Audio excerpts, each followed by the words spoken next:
Erev Tov et Chag Sameach. C'est ce soir tout Bishvat. Nous avons Messiata d'Ishmaïa, le sroud de rentrer dans un des jours les plus merveilleux du peuple d'Israël.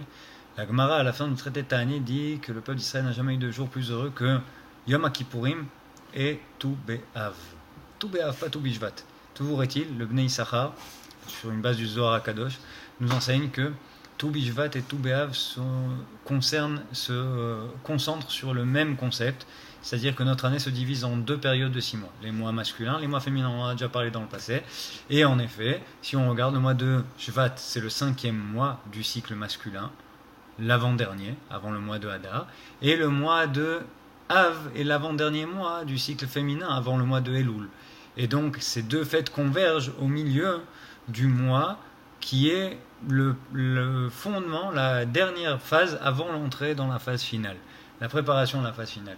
Et toujours est-il que de la même manière qu'on dit que Tou Be'av est un des jours les plus heureux qu'a eu le peuple d'Israël, que le peuple d'Israël n'a jamais eu de jour plus heureux que Yom Kippur et Tou Be'av, on comprend aussi, on apprend, le Bnei Issachar nous enseigne qu'on apprend aussi sur Tou Bishvat cette chose-là, que c'est un jour très joyeux, très grand. Le Harizal enseigne que toutes les fêtes concerne une sphira, une force qui se dévoile dans la réalité.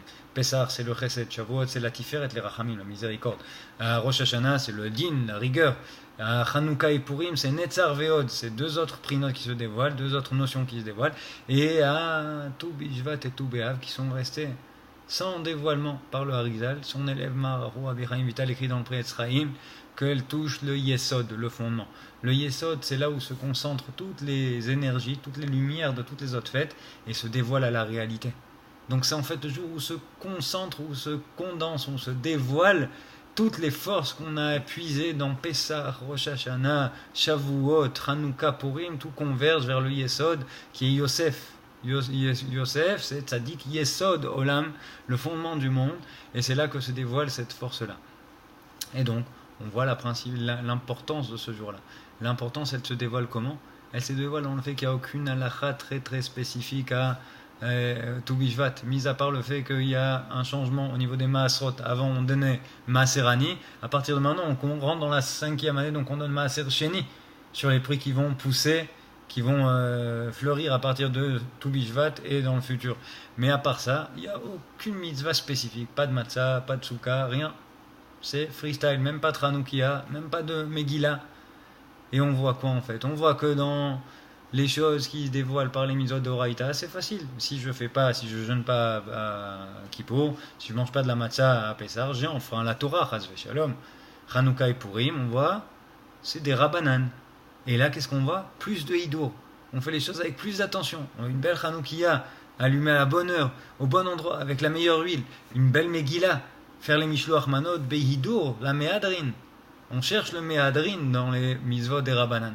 Et là où il n'y a pas de mitzvot du tout, quand un juif prend sur lui de faire un seder, de mettre de l'importance à cette chose-là, de vouloir faire des brachot ce soir-là et faire les études qui concernent les fruits, les légumes qu'on mange ce soir-là, et qui veut manger des fruits d'Eretz Israël, qui se casse la tête pour trouver les meilleurs fruits, c'est là qu'il monte son israélisme, c'est là qu'il monte sa yahadout, la force fondée de sa yahadout, c'est là qu'il montre ses racines. Et comme c'est en effet le jour de l'an des arbres, le dévoilement des racines de l'arbre qui n'oublie pas ses racines, sans ses racines, il puise aucune force. Le juif qui fait shta, il montre qu'il ne se détache jamais de ses racines. Et donc ça a une très très grande importance. Et qui plus est, si on veut donner de l'importance, la mitzvah du jour c'est quoi? C'est le seder quand on fait des brachot. C'est une mitzvah que nous nous sommes inventés, mais minag Israël, halacha. Et donc maintenant c'est quoi? C'est de faire des brachot. Et le cli des brachot, c'est la bouche. La bouche, c'est la force du peuple d'Israël. La kol yaakov. Et cette bouche-là, selon Rabbi Nachman, est censée faire des miracles, dévoiler une réalité miraculeuse. Et ainsi, quand la parole du juif, ses brachot, ses propos, ne dévoilent pas un miracle, une nouveauté, une révolution dans la nature, dans le système dévoilé, c'est un chilul Hashem. C'est un chilul Hashem, c'est un manque de respect d'Hashem. C'est chas v'shalom, le bafouement du nom d'Hachem. Mais quoi? Pourquoi? Parce qu'il n'y a pas eu de miracle? Eh oui, c'est la force du peuple juif, c'est par la bouche, comme on le voit de grands tzadikim dans les générations passées, dans notre génération grâce à Dieu. Et ainsi, cette force-là, elle se dévoile par deux choses. Un, c'est la préservation de la bouche. c'est en effet pas se protéger du mensonge, du lachon hara, de la colère, des propos arrogants, des mots verbaux qu'il ne faut pas prononcer. Et ça, c'est un côté, c'est le sourmera, c'est le côté fondamental. Sans ça, aucune bracha, rien ne marche. Il faut le savoir. Mais de l'autre côté, le assez tov, c'est faire les brachot avec kavana. Et une des choses primordiales pour bien faire les brachot, c'est de penser quelle bracha je vais faire avant de manger le fruit. Je le mets dans ma main droite et je pense quelle bracha je vais faire maintenant. Et ça, c'est le meilleur indice de ma kavana, de me préparer comme il faut à la bracha. Que des bonnes choses et tout bishvat sameach.